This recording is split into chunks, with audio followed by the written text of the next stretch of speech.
इस वीडियो में डिस्कस करेंगे number of non negative integer solution कैसे फाइंड करना है। ये टॉपिक जेई मेंस और एडवांस के लिए बहुत इंपॉर्टेंट है। जैसे मैं कुछ PYQs दिखाता हूँ। ये क्वेश्चन आया था 9 अप्रैल 2024 शिफ्ट 2 में। Number of non negative integer solutions, but इसमें कंडीशन है number of non negative integer solution between 100 and 1000, और इसमें एक कंडीशन है sum of the digits is 14। Similar एक क्वेश्चन आया था 28 जनवरी 2025 शिफ्ट 2 में। इसमें भी number of non negative integer solution find करना है बिटवीन 212 एंड 999, और इसमें एक कंडीशन है sum of the digit is 15। तो इस टाइप का क्वेश्चन जेई मेंस और एडवांस के लिए बहुत ही इंपॉर्टेंट है। तो सबसे पहले इसके पीछे जो बैकग्राउंड में जो थ्योरी है इसको पहले डिस्कस करते हैं। इसके लिए दो मेथड है। जैसे number of non negative integer solution आपको फाइंड करना है, तो इसके लिए दो मेथड है। एक आता है डिवीजन डिस्ट्रीब्यूशन से, और एक आता है मल्टीनोमियल थ्योरम से। आज का जो वीडियो है इसमें डिस्कस करेंगे कि मल्टीनोमियल थ्योरम से कैसे number of non negative integer solution मिलता है, और डिवीजन डिस्ट्रीब्यूशन से कैसे मिलता है ये और एक वीडियो में डिस्कस करेंगे। ये मैं नोट्स थोड़ा दिखा देता हूँ कि डिवीजन डिस्ट्रीब्यूशन से कैसे मिलता है।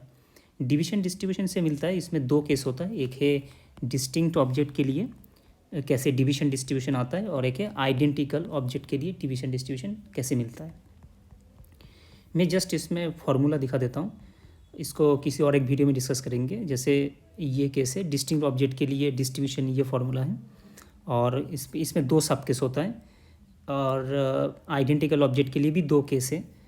एक है एम्प्टी ग्रुप्स अलाउड और एक है एम्प्टी ग्रुप्स नॉट अलाउड। इसमें नॉट अलाउड है, इसमें अलाउड है, तो इस फॉर्मूला से मिल जाता है। आज का जो वीडियो है इसमें मल्टीनोमियल थ्योरम, इसमें सीरीज़ यूज़ करेंगे। इसके थ्रू कैसे number of non negative integer solution मिलता है। तो चलिए इसको डिस्कस करते हैं। जैसे एक सिंपल एग्जांपल लेते हैं, x + y + z = 4। इसका number of non negative integer solution कैसे मिलेगा। तो एक है ये फार्मूला से, ये आता है डिवीजन डिस्ट्रीब्यूशन फार्मूला से, n + r - 1 c r - 1, इस फार्मूला से मिलता है। n + r - 1 c r - 1 ये आता है आइडेंटिकल ऑब्जेक्ट के लिए, केस 2 से आता है। अब आज का जो वीडियो है ये है मल्टीनोमियल थ्योरम। तो इसमें क्या करेंगे, ये जो प्रॉब्लम है number of non negative integer solution, इसको किसी और एक प्रॉब्लम में कन्वर्ट कर देंगे। तो ये जो स्टेटमेंट है this is equivalent to coefficient of p⁴ of this expression. अब ये एक्सप्रेशन कैसे आया, इसके लिए अब x y z ये तीनों मिला के 4 आना चाहिए इस पर्टिकुलर केस के लिए। तो x के लिए कितना चॉइस है, x हो सकता है 0 से लेके 4 तक। y के लिए चॉइस है p⁴ से लेके p⁴ तक, और ये z के लिए चॉइस है p⁴ से लेके p⁴ तक। तो x y z ये तीनों मिला के ये 3 केस हो सकता है। तो ये जो प्रॉब्लम है number of non negative integer solution, this is equivalent to coefficient of p⁴ of this expression. ये तीनों सेम है, इसीलिए दिस एक्सप्रेशन पावर 3 आ जाएगा।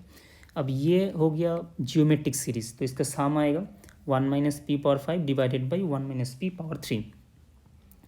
अब इस एक्सप्रेशन में मुझे p⁴ चाहिए, बट इसमें एक प्रॉब्लम है, इसमें कोई प्रॉब्लम नहीं है क्योंकि ये बाइनोमियल है, इसके एक्सपेंशन आराम से मिल जाएगा।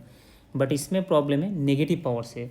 अब नेगेटिव पावर से कैसे डील करना है, इसके लिए एक टेक्निक है और एक थ्योरी है। जैसे 1 - x⁻ - n, इसमें कुछ भी मुझे पावर चाहिए, x⁻r का कोफिशिएंट क्या होगा, ये कैसे मिलेगा। इसके लिए एक टेक्निक है, इसको डिफरेंशिएट करना है और उसके बाद x = 0 पुट करना है। तो मान लेते हैं ये इनफाइनाइट एक सीरीज़ आएगा, a0 + a1x + a2x² + a3x³ + a4 x⁴। अब इसमें मान लीजिए मुझे x⁴ का कोफिशिएंट चाहिए, तो ये कैसे मिलेगा, a0 a1 a2 a3 a4। तो इसके लिए एक टेक्निक है, इसको पहले डेरिवेटिव करना है, उसके बाद x = 0 पुट करना है। तो ऐसे a1 a2 a3 मिल जाएगा। तो इसका जो जनरल फार्मूला है ये आता है n + r - 1 cr।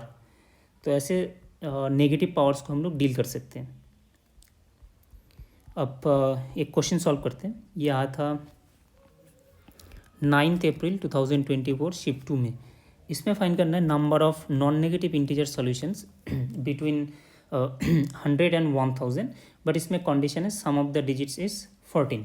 तो ये कैसे मिलेगा, इसके लिए इस प्रॉब्लम को पहले और एक प्रॉब्लम में कन्वर्ट करेंगे, इक्विवेलेंट प्रॉब्लम में। तो this problem is equivalent to coefficient of x power 14 in this expression. तो इसमें जो प्रॉब्लम था, sum of the digits is 14, that means x1 plus x2 plus x3 equal to 14। इसमें x1 का condition है 1 से लेके 9 तक, x2 और x3 के लिए कंडीशन है 0 से लेके 9 तक। तो x1 के पास चॉइस है x1 पावर x पावर 9, जो x2 और x3 वेरिएबल है इसके लिए चॉइस है x पावर 0 से लेके x पावर 9 तक। तो इसमें मुझे फाइंड करना है coefficient of x power 14। So this two problems are equivalent. Number of non negative integer solutions of this expression, this is equivalent to coefficient of x power 14 in this expression. अब इसमें GP series से apply करना है, sum of GP, तो इसमें मिल जाएगा। अब यहाँ से लेके यहाँ तक कोई दिक्कत नहीं है, बट इसमें प्रॉब्लम आएगा क्योंकि इसमें नेगेटिव पावर्स है। अब नेगेटिव पावर्स को कैसे डील करना है, इसके लिए ये टेक्निक यूज़ करना है, coefficient of x power r in 1 minus x power minus n is n plus r minus 1 CR। तो इसके थ्रू मिल जाएगा, इसको अप्लाई करने से 70 मिल जाएगा। अब इसमें यूज़ करना है जैसे x और 1, इसमें x पावर 1 मिलेगा, इसमें से मुझे फाइंड करना है x पावर, इसमें मिल गया कितना, x पावर 1, तो इसमें से मुझे फाइंड करना है x पावर 14। तो ऐसे बाइनोमियल और इनफाइनाइट बाइनोमियल सीरीज अप्लाई करने से नंबर ऑफ इंटीजर्स मिलेगा 70। Thank you.